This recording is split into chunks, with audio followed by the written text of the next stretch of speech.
Welcome, everyone.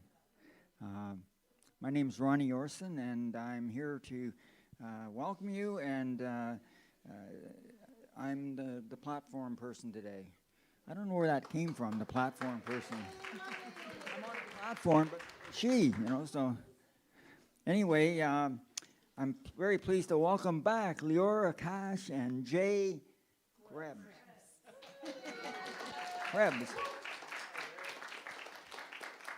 And love them. So please stand and join us as we sing our opening song, Circle Chant. Yeah.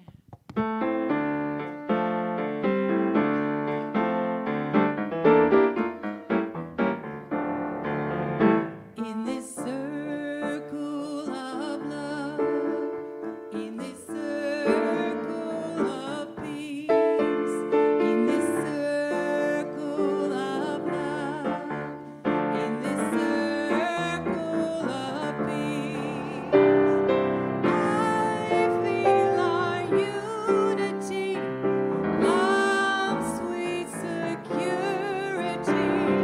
I feel our unity, love, sweet security in this circle of love, in this circle of peace, in this circle of love, in this circle of peace. I feel our unity, love, sweet security. I feel our unity, love, sweet security in this circle of love, in this circle of peace, in this circle of love, in this circle of peace. I feel our unity, love, sweet security. I feel our unity, love, sweet security in this circle of love, in this circle of peace, in this circle of love, in this circle of peace.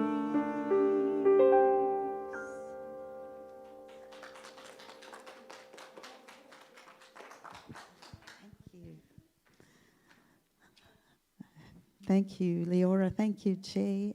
And good morning, everyone. Welcome, welcome, welcome. It's so nice to see you all today. And as I was driving up, I turned the corner and the tree just outside on the street was falling. And I was like, oh, brilliant. It was just magical. So anyway, enough about that. Good morning. I'm Reverend Rhona Segarra, and it is my pleasure to welcome you here on this amazing, beautiful fall day to Unity of New Westminster. If you are joining us for the first time, I welcome you. If you are joining us and returning, welcome back. And if you are joining us online, we welcome you, whether it is now or sometime in the future, from beautiful British Columbia here at Unity in New Westminster. We say hello and welcome you. Hello.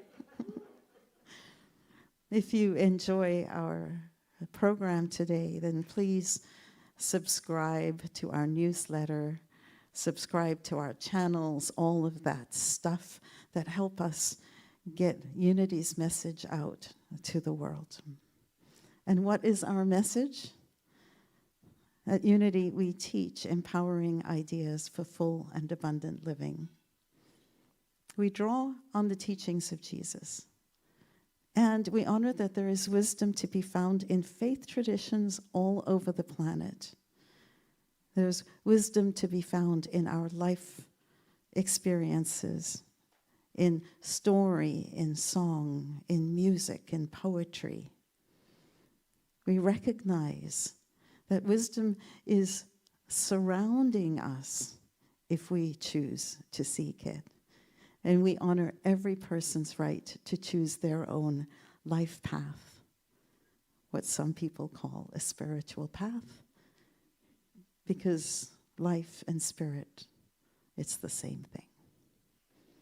So all are welcome here, all are worthy here, all are celebrated here. Let us begin our service today in a time of centering prayer.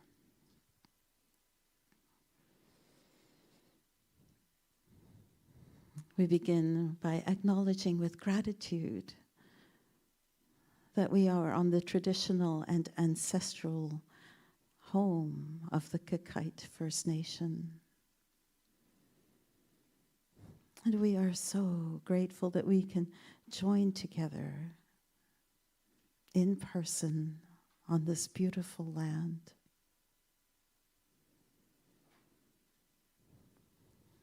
We join together to sing, to laugh, to cry, to learn, to feel connected one with another. We join together to remind ourselves that we are one. And we honor the idea that there are many names, many faces, many paths to the understanding of the one presence, one power, one creative energy that some call God, others call Allah, Yahweh, Gaia, Creator, Mother Earth, the universe. By the thousands and thousands of names that we have for God, we embrace the idea that it is one, and that we are all connected in that oneness, that there is no spot that God is not. And it is from that awareness of our connection to each other that we send a blessing for love, for peace, for contentment, for healing,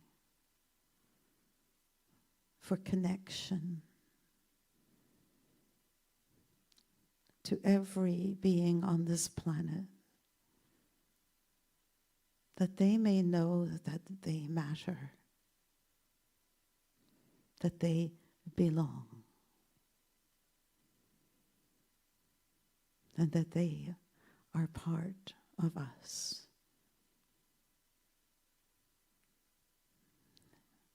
And for this freedom to share, this freedom to pray, and the power that we know is inherent in prayer. For this knowledge, for this power, we are so grateful. Amen.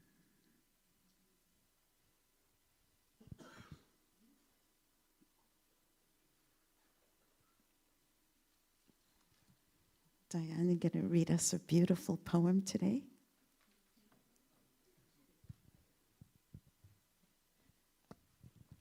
Good morning, everybody. My name is Diane. I will be reading a poem today, instead of the Daily Word, written by Rabbi Erwin Keller. Today I am taking sides. I am talking the side of peace. Peace which I will not abandon, even when its voice is drowned out by the hurt and hatred, bitterness of loss, cries of right and wrong. I am taking the side of peace, whose name has barely been spoken in the winnerless war. I will hold peace in my arms and share my body's breath, lest peace be added to the body count. I will call for de-escalation even when I want nothing more than to get even. I will do it in the service of peace. I will make a clearing in the overgrown thicket and cause an effect so peace can breathe for a minute and reach for the sky. I will do what I must to save the life of peace. I will breathe through tears. I will swallow pride. I will bite my tongue. I will offer love without testing for deservingness. So don't ask me to wave a flag today unless it is the flag of peace. Don't ask me to sing an anthem unless it is a song of peace. Don't ask me to take sides unless it is the side of peace. Thank you.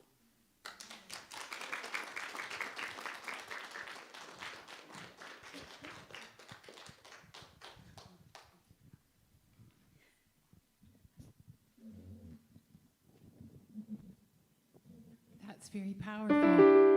And now we're going to sing a beautiful song together. It's called Turn, Turn. It comes from the Bible, but I don't know where, but Rhona will tell us later. Oh, is it right there? Well, thank you. Okay.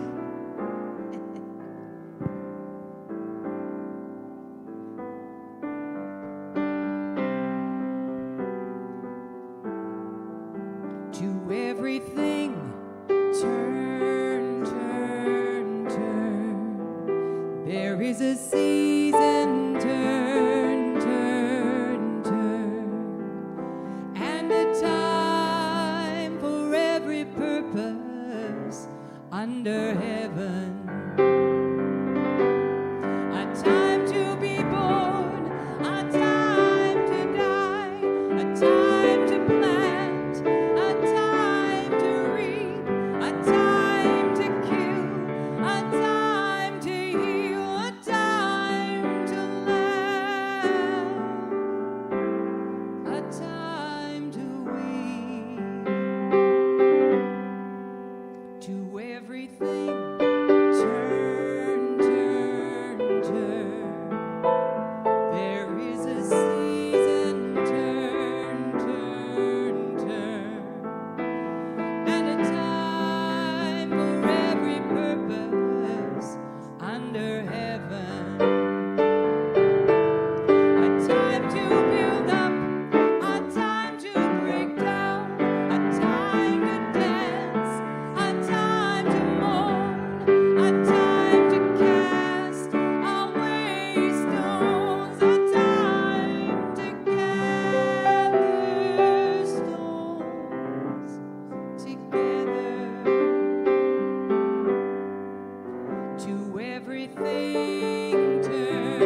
in preparation for today's message, I invite you to close your eyes with me, if that's comfortable, for a time of meditation. And if it feels more comfortable for you to leave your eyes open, then just allow them to rest gently on a focal point in front of you.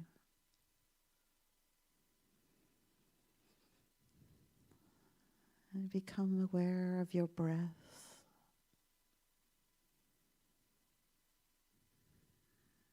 As your body breathes in and out.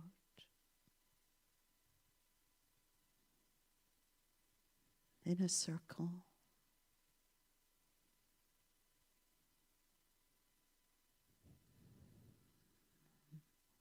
Notice how one cannot happen without the other.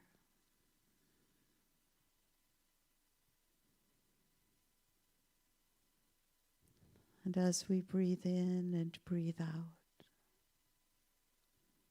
let us give thanks for this gift of life.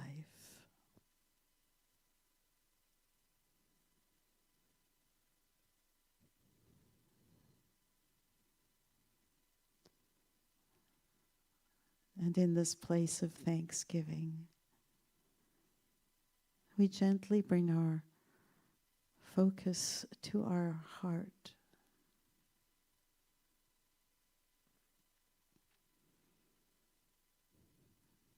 And we ask our mind to rest.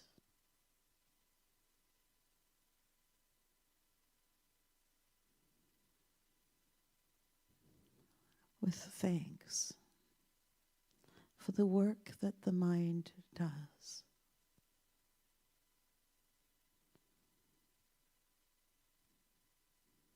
And just as we heard in this song, we allow our mind to take a turn of rest.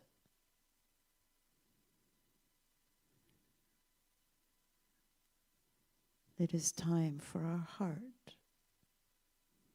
to lead the way.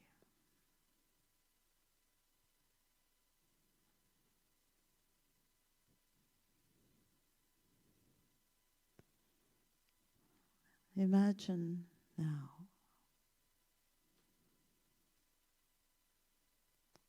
some beloved person in your life.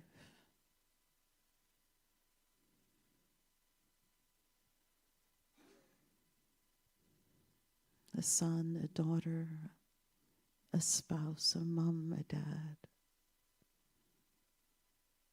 a sibling, a dear friend.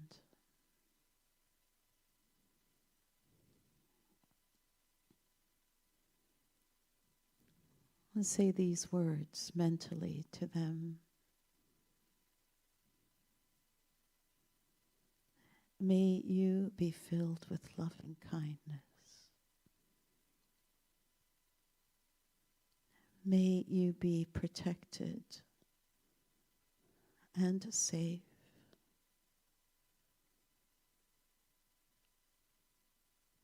May you be peaceful.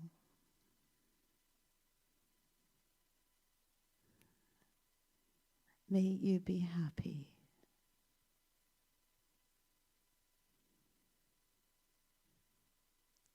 May you be filled with loving kindness.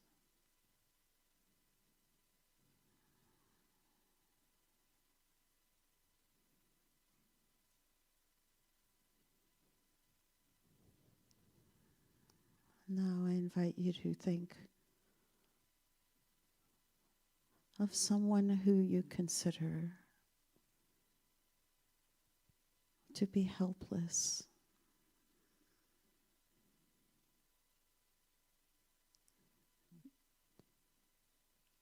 to be a victim,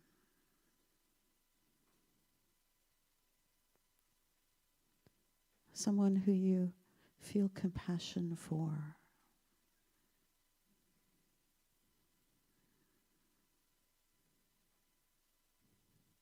And extend this blessing to them.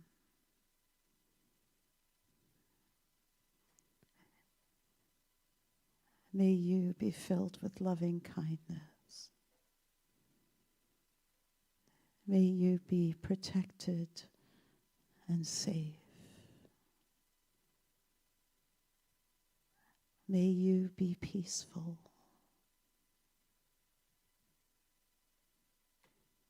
May you be happy.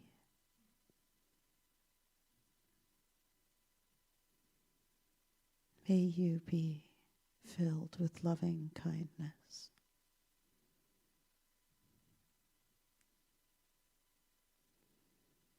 And feel how your heart expands and flows. That loving energy flowing from you.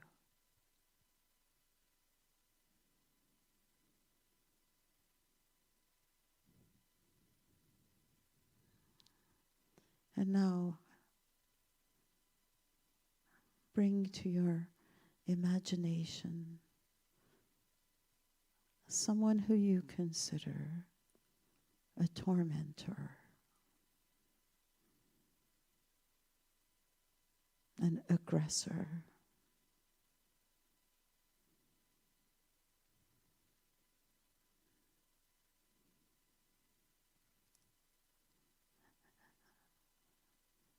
and as much as you are able, extend this blessing to them.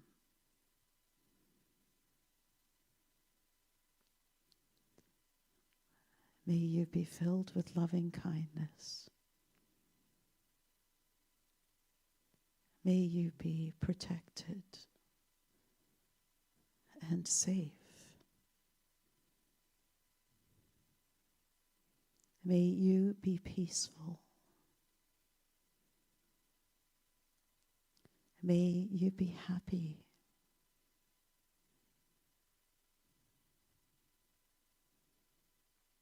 May you be filled with loving kindness.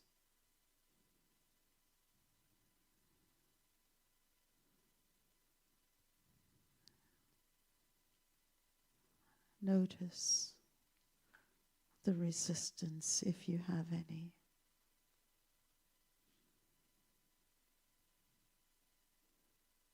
And allow that too.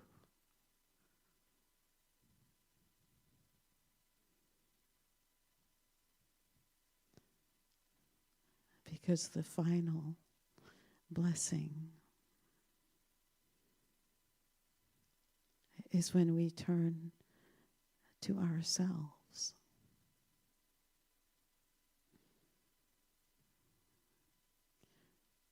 And we say these words to us.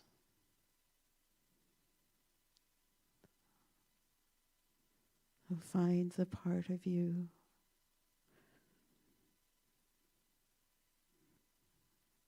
that is hurting.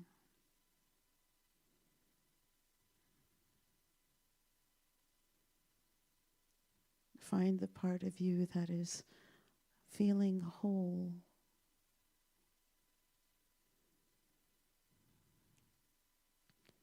And see if you can allow them to connect with this blessing.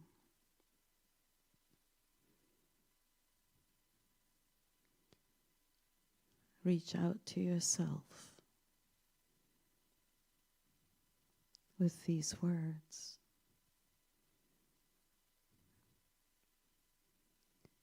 May you be filled with loving kindness. May you be protected. May you be safe.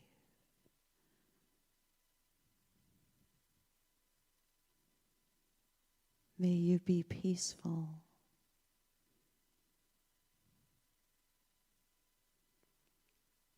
May you be happy.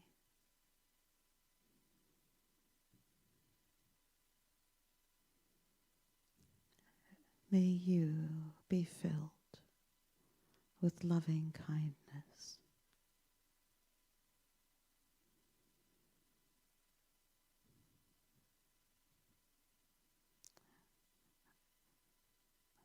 Rest for a moment in the gentleness of that blessing.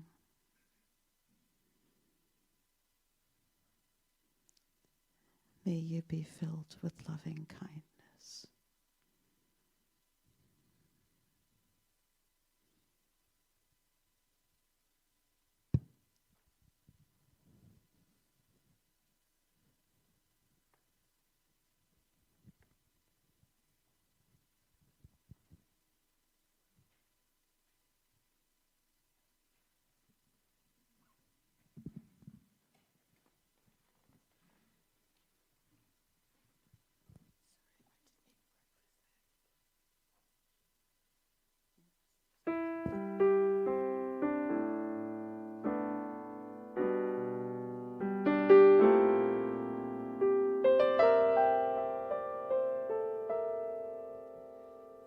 How can we have peace in the Middle East when there's none at home?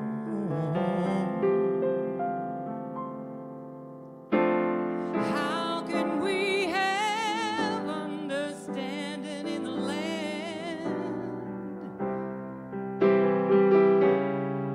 when there's none in the woman,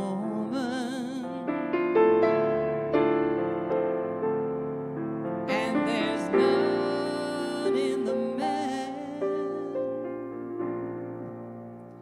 How can we heal the wounds of the world if we cannot heal our own? And where does this peace on earth begin if not in the home? And where do we go now? Do we let the devil win, or do we get up and fight?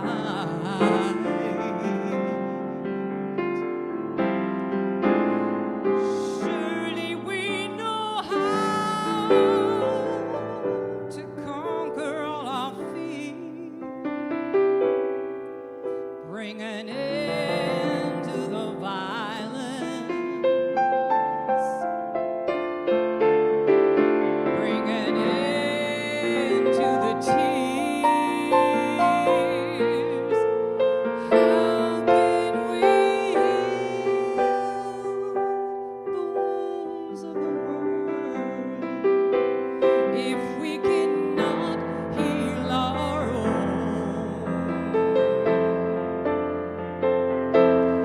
Where does this peace on earth begin if not in the home?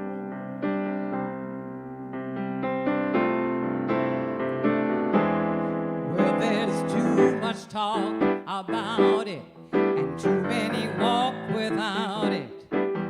Tell me, where is the love? Where is the God in your life? To my left, a woman abuses her children. To my right, somebody's beating his wife. Tell me, where is the love? Where is that God in your life?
That was just, wow. That song was written by a beautiful singer-songwriter named Rachel Farrell, and she's actually quite sick right now. Rachel Farrell wrote that song. She wrote that song many, many years ago, and it's still. I had never heard it before. Anybody else heard it before? Wow. That's a hard act to follow, Leora.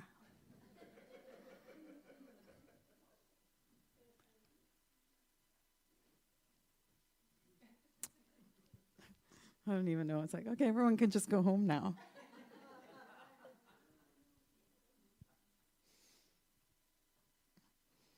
Is there anyone out there who, in the last several weeks, months, years, have been a little bit like, what is going on in the world? I think we all have that feeling of what just happened. Because I know about 10 years ago, for me, I was thinking, well, you know, life is pretty good. Like, there are things that the planet will address that we need to take care of. Hunger in places and differences in economic status that create hardship for people, but things that are workable. And I thought we had evolved, silly me, into a place where these horrible wars, man's inhumanity to man, that we had evolved beyond that was all stuff in the past, and that those dark ages were something that we humans had gone, wow, we don't want to do that anymore. We are turned the corner. And just when it seemed like we had done that, a whole bunch of things happened that created a sense of instability. It started as a sense for me. And frankly, for me, the start of that sense was many years ago when at the Vancouver airport, the RCMP tasered a man who couldn't speak English. Remember that? For me, that was the beginning of a mistrust. Like, it shook my sense of the police have got your back no matter what.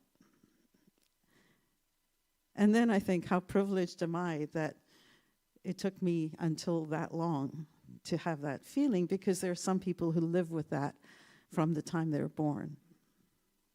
But that was, for me, the first time that I was like, shaken my sense of my foundation is a solid rock. And for you, it may be something else.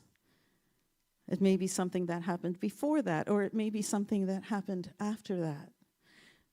But if you think back, you'll realize that there was a time where a different light went on.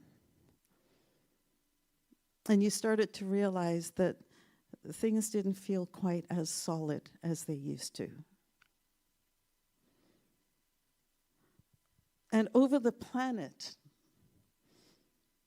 we've seen that grow, that feeling. It's almost as if it's in the energy field of the planet. That anger, the polarization, the if you're not with me, you're against me, the either or thinking. And that has led to this sense of, what the heck just happened? And then there's a sense of despair about it, because it feels as if we can't do anything. It's out of our control.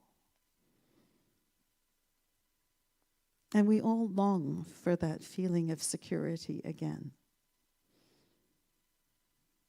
And I say all, even though I'm projecting that longing onto you, I'm going to trust that that is true.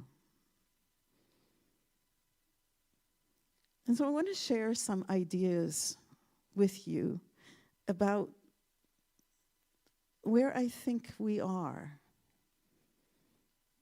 in the hopes that it actually adds more clarity for me and perhaps for each of you as well. And I started thinking about this talk in the summer, long before the events of October 7th, which just shifted everything again. It just rocked our world one more time. And then the aftermath and the continued fallout of that horrible experience is continuing to create havoc for people. Discussions of for and against.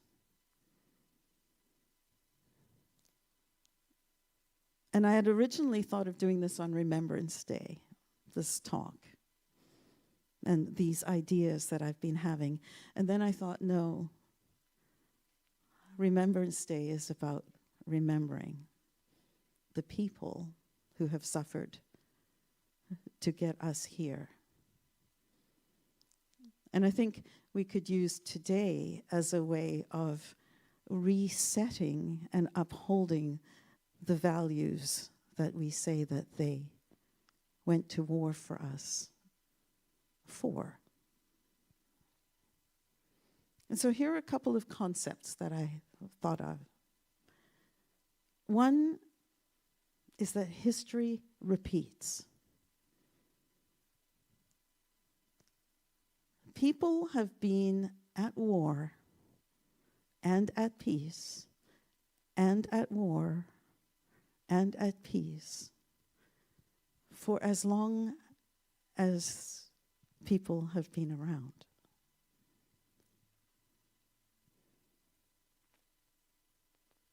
If you look back at any of the Hebrew scriptures, you'll see that there is this cycle of order and chaos and order and chaos. And I'm sure that if we were to go back even further into more ancient times, that we would see that in various cultures, that there is a time for war and a time for peace, just as was said in Ecclesiastes. That there is this cycle that happens. And I think that this is, in some ways, a really powerful thing to notice. Because once we recognize that history repeats, we can say whether or not it's something we want to repeat. And if it's something we don't want to repeat, we have the opportunity to break the pattern and to shift with a different response. And I think of the teachings of Jesus in this. Because the Hebrew scriptures, the Hebrew law, set out the rule of an eye for an eye. And the reason that law was put into place was to ensure that a response to something that happened was proportional. So it wasn't, you took an eye, I'm taking out your tribe, which is what it used to be. The new law was, in the Hebrew scriptures, was an eye for an eye, a tooth for a tooth. Let's get it on the same level, adding some order. And then Jesus came along and he said, You've heard it said that it's an eye for an eye, but I tell you, turn the other cheek. See it differently. And I think that overall our goal is to continue our evolution. And when we despair, one of the things that I shared with a few of you before, I share it now again, is that we haven't actually been around since the time of Jesus for that long. It seems like it's a long, long time ago. But I always think of my grandfather. He was born in 1896. So in my life experience, I have known someone who goes back to 1896. That's about 130 years. How many of those time spans has it been since the time of Jesus? If you do the math, and I did it and did it and did it again because I couldn't believe it, it is 15. It's not long. And when you think of humans and how long we've been on the planet, 200,000 years, these little lifespans are short. And when you start thinking of it that way, then all of a sudden, you realize that we actually are making progress. Sometimes, as now, it may feel like we've just taken 2 steps forward and now we're going backward, but I promise you, it is not 2 steps backward.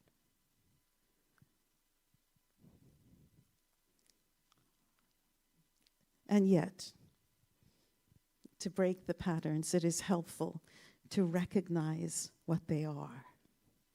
And I think what we're seeing now is a predictable response to the uncertainty of where things are overall in our life. I am no social scientist. I don't have any kind of PhD in this stuff. But this is what I see. The last time that I think of when the world was this crazy was between World War I and World War II. And how did that happen? When was the world this, like, what just happened? When were we in that space? Right after World War I? Germany had just lost the war. The terms of the surrender of Germany were so intense. They had so much retribution put into them and built into it that the people of Germany were humiliated. That led also to an economic uncertainty and recession, crazy inflation where the amount of currency one day would be halved by the following day. And then we had the Great Depression happening in the United States and on this side of the globe.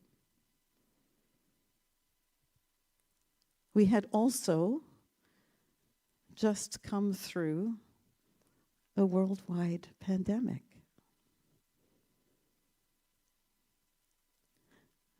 And so the whole planet was topsy-turvy, just as it feels like it is now.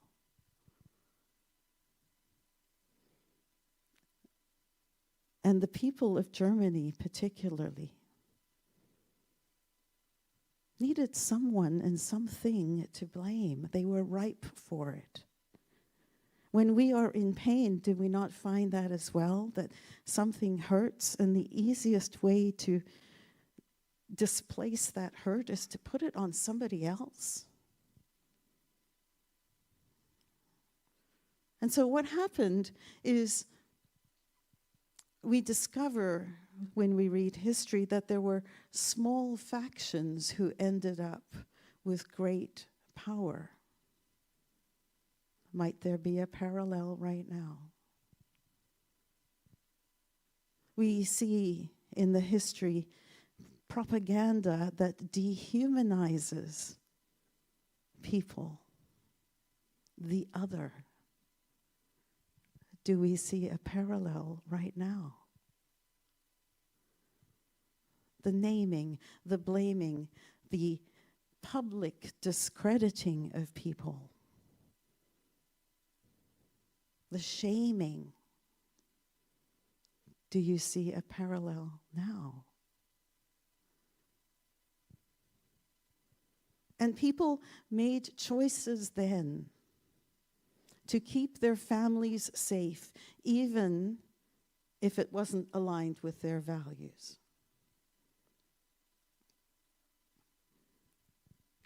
And then we had this political situation of Germany wanting to expand.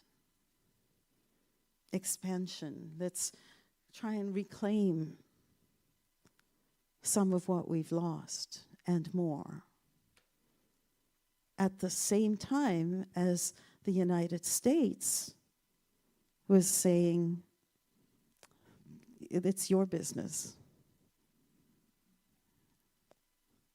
And so we have this, it's none of our business from the United States and to some extent from England.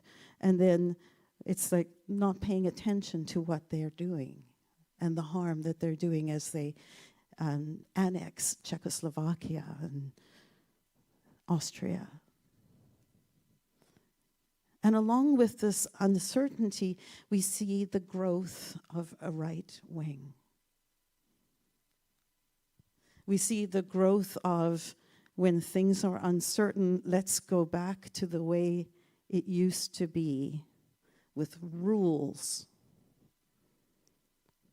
with a closing of the expansion that we might have started to see of acceptance. This is the way it has to be, and if it's not this way, you're out. Do you see the parallel here today?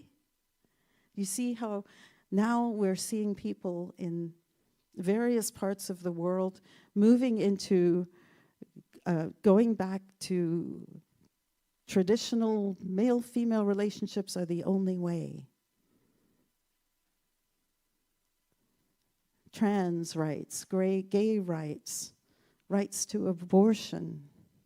All of these things that we thought we had settled then become up for grabs because it's something to distract us from our discomfort.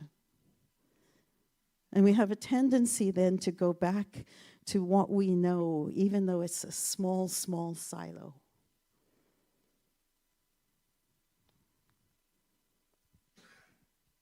And I was watching the show, the morning show on one of the streaming services, I can't remember, Apple.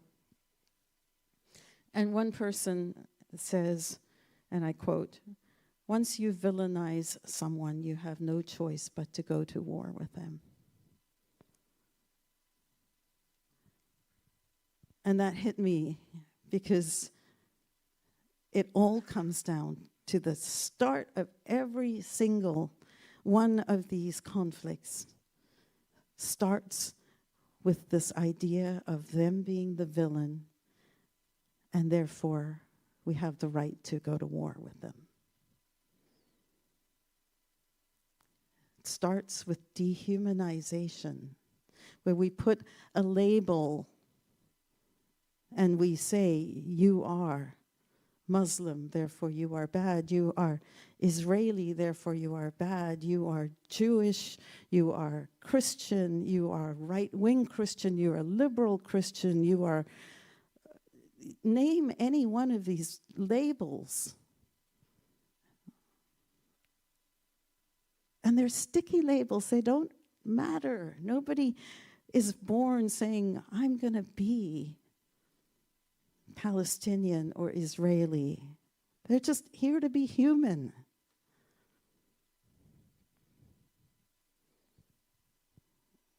And so we have lessons that we can learn from the past, where we can see that there are parallels, and sure, they're not all the same, but there are enough of them that are the same that we can go, yeah, check, check, check. And from that, we can then reasonably surmise that when it happened like this last time, this is what it led to. Now we're in a similar situation today. What do we want it to lead to?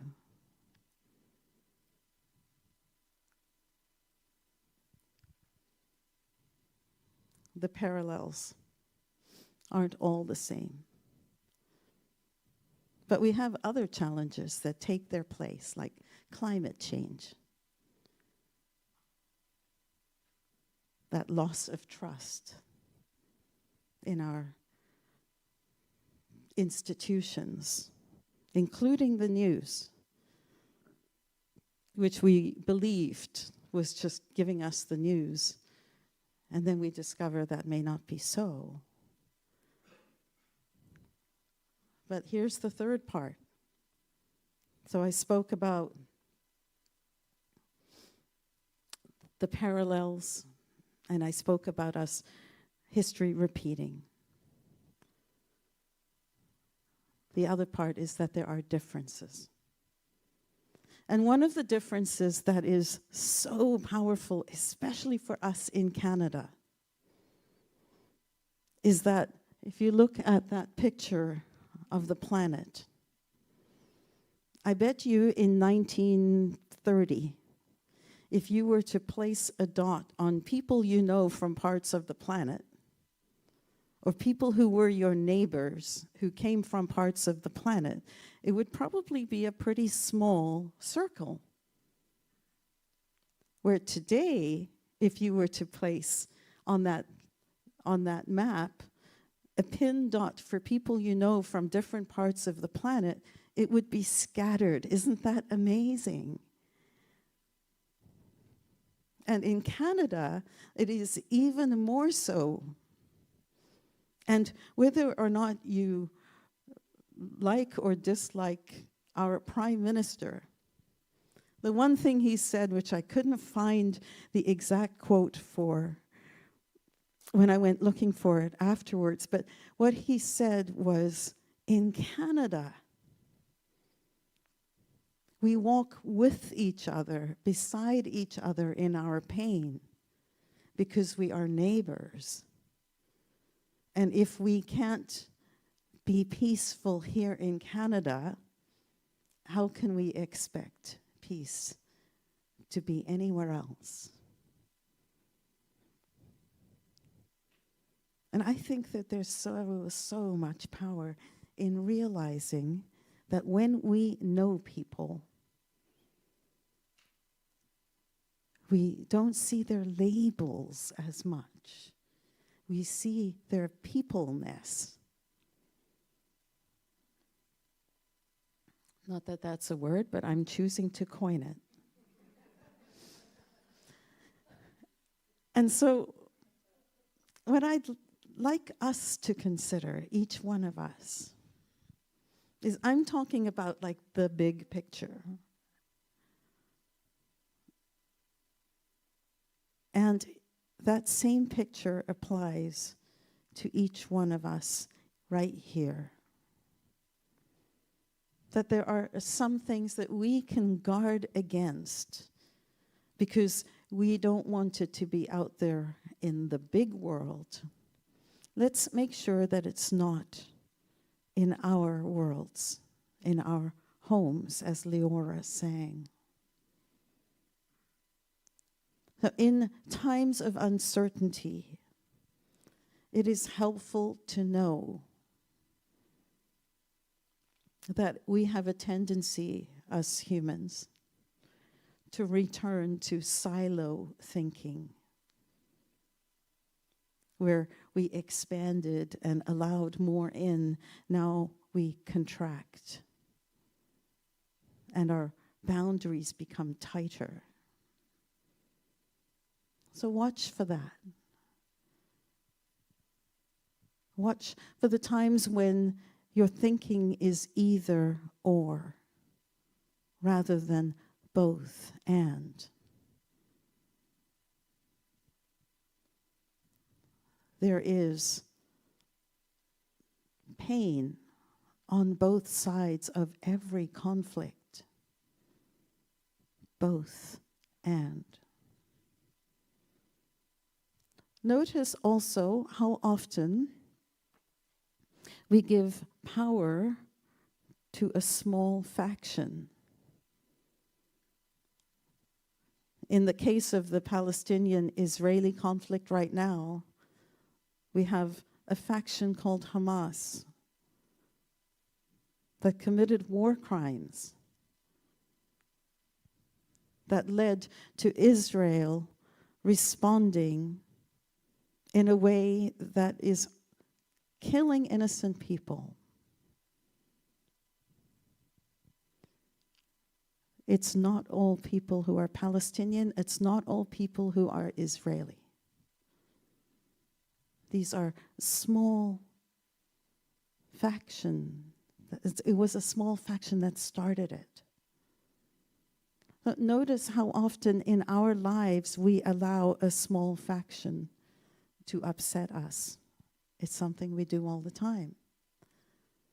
10 people may say everything is great. One person says that was not that great. Which one are we going to remember? We pay attention to the small faction. So try and put that small faction in its place. And sometimes that means, as I spoke about last week, standing up to the bully and saying, I hear that's your point, and I disagree. Both and. I'm not saying you have to change your opinion. I am simply saying there is another way, and turning the other cheek. Notice that either or thinking. Switch to both and. And when you find yourself tempted to deflect, to deny, to discredit, to distort, to denounce, to dehumanize, instead, discern. What is the wise thing to do here? What is the next most loving, most peaceful action that I can take? And choose that. Because it will help our little 15 lifespans or whatever spans of time that I spoke about. It will help that to evolve more. When we move from eye for an eye to choosing a different way. None of us is getting out here alive. And I say that half lightly and half very, very seriously. What are we here for? To love one another.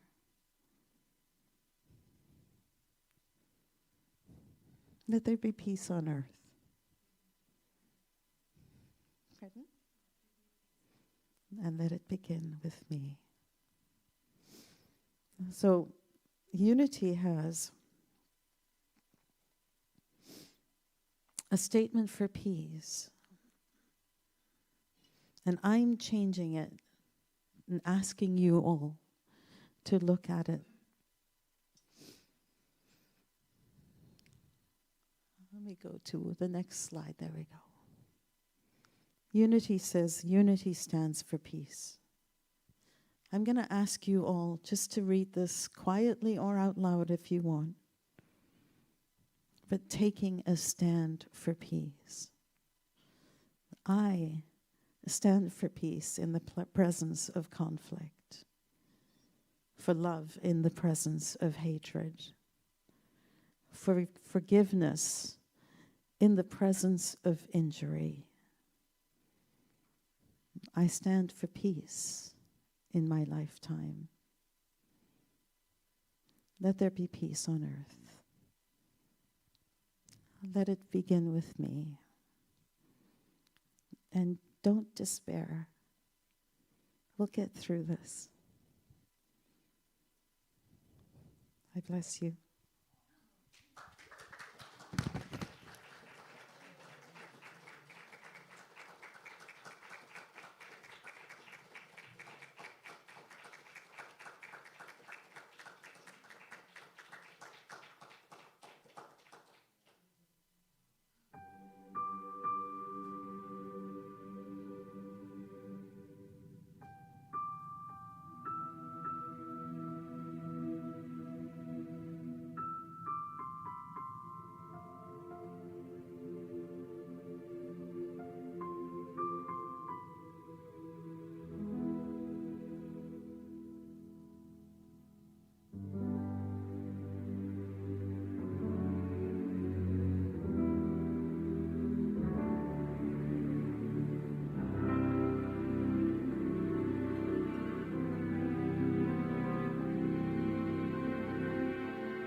Consider again that dot.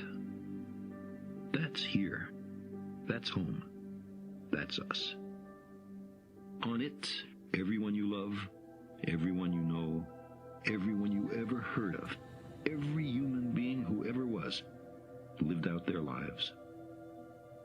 The aggregate of our joy and suffering, thousands of confident religions, ideologies, and economic doctrines, every hunter and forager, every hero and coward, every creator and destroyer of civilization, every king and peasant, every young couple in love, every mother and father, hopeful child, inventor and explorer, every teacher of morals, every corrupt politician, every superstar, every supreme leader, every saint and sinner in the history of our species lived there, on a mote of dust, suspended in a sunbeam.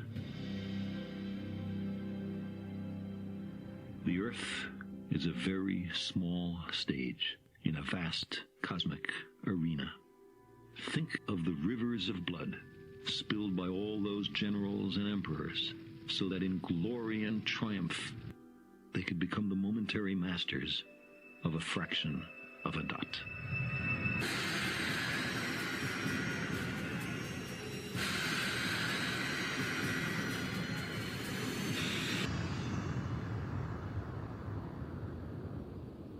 Think of the endless cruelties visited by the inhabitants of one corner of this pixel on the scarcely distinguishable inhabitants of some other corner. How frequent their misunderstandings, how eager they are to kill one another, how fervent their hatreds.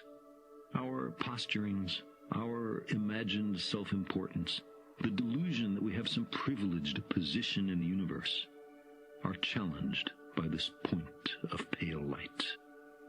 Our planet is a lonely speck in the great enveloping cosmic dark. In our obscurity, in all this vastness, there is no hint that help will come from elsewhere to save us from ourselves.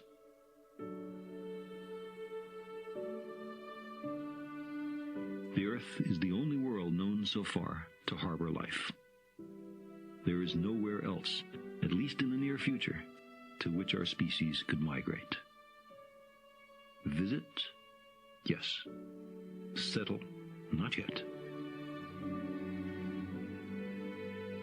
Like it or not, for the moment, the earth is where we make our stand.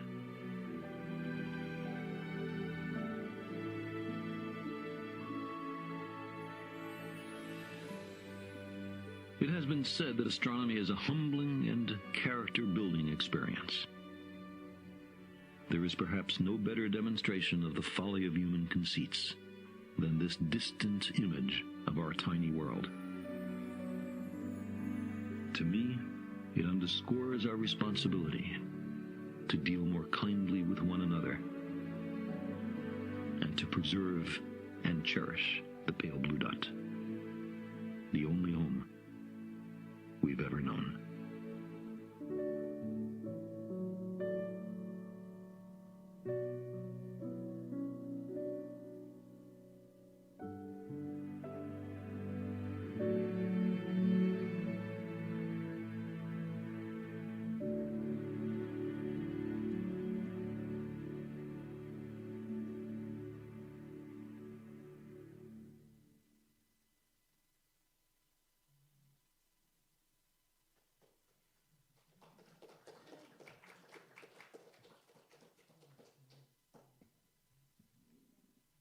That was very powerful. What a powerful morning. Okay, so we are so full of really good ideas. And you have a beautiful voice and beautiful ideas too. This is a perfect opportunity for you to put your beautiful voice that's only yours. I find that really fascinating about voices. Because they're unique. They're you. It's very special. And every voice is special. Not just some, everyone. So let's be a chorus of voices this morning. This is a song, you know it. It's called Get Together by the Youngbloods. And I want you to be very brave and just let your voice go. Give it wings. Sing like the bird sings. You can stand, dance, hold your friend's hand, whatever you feel like doing. Be free.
Wow. I'll tell you, what a service, you know. I'm with Pete Seeger, okay? And he, you know, he added just one line to that turn, the rest of the Ecclesiastes, right? And I pray it's not too late. That was the line that he added to that, and I think what this service has done for me is, I think it's not too late. I think we can do it.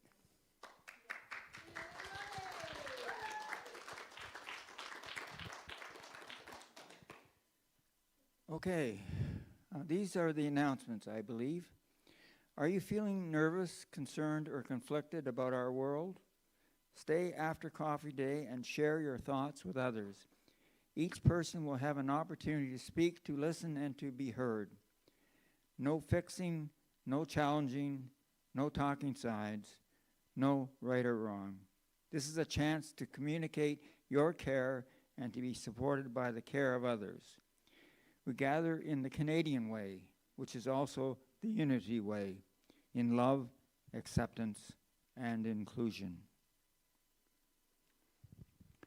Please join us here tomorrow, in person or on Zoom, for our Monday meditation and prayer service. It's a time to rest, renew, and reset, and to read the names of the people on our prayer list and to bless all people.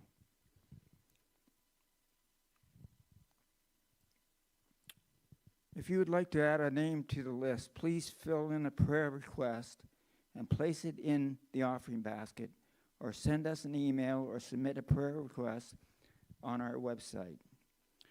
We leave the names on our list for 2 months. Then we forward the names to Silent Unity, which is Unity's 24 hours, 7 days a week prayer vigil and prayer phone line in Unity Village near Kansas City in Missouri. Join us on Zoom on Wednesday nights at 7 p.m. for Wisdom Wednesdays for a discussion about the previous Sunday's message. We explore and share ideas in a safe and confidential space. The Zoom link is on the website, in the weekly email, and on the app. And if you aren't able to join on a computer, you can also call in on a phone. A replay of the talk can be found on our website and on our app. But if you don't have time to watch the talk, feel free to join anyway. No prior preparation is needed, and the discussions are enriching and enlightening. Next week is the last Sunday of the month, the day we celebrate the month's birthdays with cake and potluck lunch. Bring your favorite dish to share, or just come along and enjoy the food. We have amazing potluck lunches. And she's going to be up there getting her birthday cake. So, yay. And after the potluck, please plan to stay for Cindy's Creative Cafe and karaoke. We got a celebrity here, Faye Dunaway, who puts that on. She goes by the name of Cindy here, but we all know who she is. Whoop. Oh, I touched it. Did you break it? I touched it. It's gone away on me. Is there any more? Are we finished? Or is that the last one? No, it most certainly is not, Ron. Damn. Oh, that's okay. I'm not good with these things. I just managed the VCR finally, and then it goes away. You know what I mean? It's just tough. Oh, you're so funny. There we go, right there. Is that where I am? Yeah. Okay, karaoke or paint, sing or tell a story or express yourself artistically in some other way. Admission is by donation, but if you want to paint in order to cover the cost of the materials, it's a $10 charge. Here's your chance to connect with friends, share your talents, and learn something new. Join us every Sunday of each month, then from 12:30 to 3:30 p.m., all are welcome. After the potluck next week, we'll also decorate the hall and the sanctuary for Christmas. Boy, that's going to be far out, eh? Woo-hoo. Wow. It's the most wonderful time of the year. It's time for the annual Purdy's Chocolates fundraiser. After our best ever year of sales last year, our amazing Cindy Noble, I think, is heading up the campaign for us again. Thank you, Cindy. And you can place your orders by phone or email or by going to purdys.com and joining the group. Our group number is 15455, and the order deadline is Monday, November the 27th. That's coming up pretty fast, eh? It's a week this Monday, right? So we've got to get her going. Orders will be ready for pickup after Monday, December 13th, which is my birthday, so I'll be picking up my chocolates on my birthday. And until December the 22nd. Let's do better than our best. The world needs more chocolate. I'll drink to that. It'll have to be Pepsi, though. We have a full Christmas season coming up, and the schedule is on the screen. Some special dates to note are the annual Sadness Service, also known as Blue Christmas Service, which will be on Thursday, December the 14th at 7 p.m., the annual 12 Powers Christmas candle lighting, which will be the following week, and the No Rehearsal Christmas pageant, which was so much fun last year, which will be at 11 a.m. on Christmas Eve. Unity of New Westminster is completely funded by the contributions of our community, and we are grateful for your gifts which support our ministry. If you are watching online and you want to support our message, please click on the link in the talk description and thank you. Please give from your feeling of gratitude and sense of abundance, rather than from a sense of obligation. And as we sing our blessing song, please bring to mind something that you are grateful for. We are so blessed.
And are we not blessed to be here, to be graced with this amazing music from two of Canada's finest musicians? Thank you to all of you for being here today. Thank you for our team who works behind the scenes to make our service happen. Please stay and join for coffee, and then for our chance to connect with each other and to share what is on your heart. And I encourage you to do that. Sometimes it's only when you're starting to speak that you realize what you're really thinking. So, and sometimes also that's when clarity hits. So do speak, stay and hang out with us to do that. All right, let's move into our circle as we sing our peace song and our prayer for protection. Thank you for being here. Sing that peace song now with even greater intention than you usually do.